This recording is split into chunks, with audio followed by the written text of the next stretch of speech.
अस्सलामुअलैकुम वरहमतुल्लाहि वबरकातुहू। हमारे चैनल में खुशामदीद। आज हम फिर आपकी खिदमत में न्यू वीडियो लेके हाजिर हैं। जिन्होंने हमारा चैनल सब्सक्राइब नहीं किया, बराए मेहरबानी जो हमारे चैनल पे न्यू हैं वो हमारे चैनल को सब्सक्राइब कर लें ताकि हमारी जो न्यू वीडियो है आपके पास जल्द से जल्द पहुंच सके।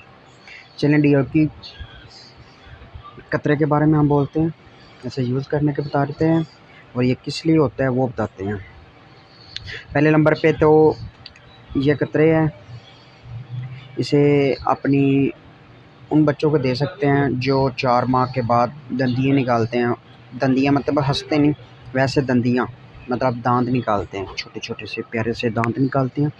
आप हाथ पे लगा के उसकी मदद से उनके मसूड़ों में आप लगा सकते हैं। पहले नंबर पे ये दांत निकालने में मदद करता है।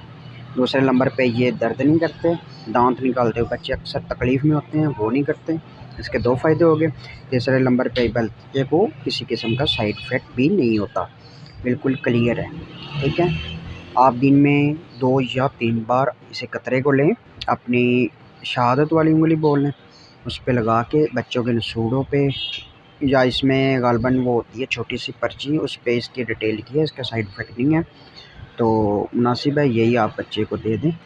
तो इसका कोई नुकसान भी नहीं है, इसमें विटामिन ई, बी, सी मतलब तीनों हैं और बच्चों को नुकसान नहीं देती। ये बेसिकली बच्चों के ही लिए है और किसी किस्म का साइड इफ़ेक्ट भी नहीं है। और इसकी प्राइस की बात करें, प्राइस भी इतनी नहीं है। इसकी प्राइस कम से कम तकरीबन 50 रुपये में आपको मिल सकता है बआसानी, हर मेडिकल स्टोर से मिल सकता है।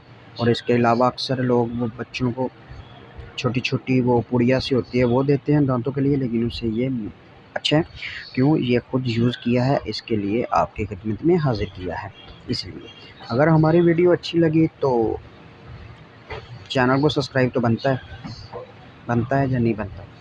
इसलिए कहता हूँ कि हमारा चैनल सब्सक्राइब कर लें ताकि हमारी न्यू वीडियो आपके पास जल्द से जल्द पहुँच सके। तब तक अपना ख्याल रखें, अपना अपने इर्द गिर्द वालों को सबको सेहत तंदुरुस्ती वाली ज़िंदगी अल्लाह पाक दे। हमारी दुआएं हैं। तब तक अल्लाह निगहबान। अल्लाह हाफिज़। बाय।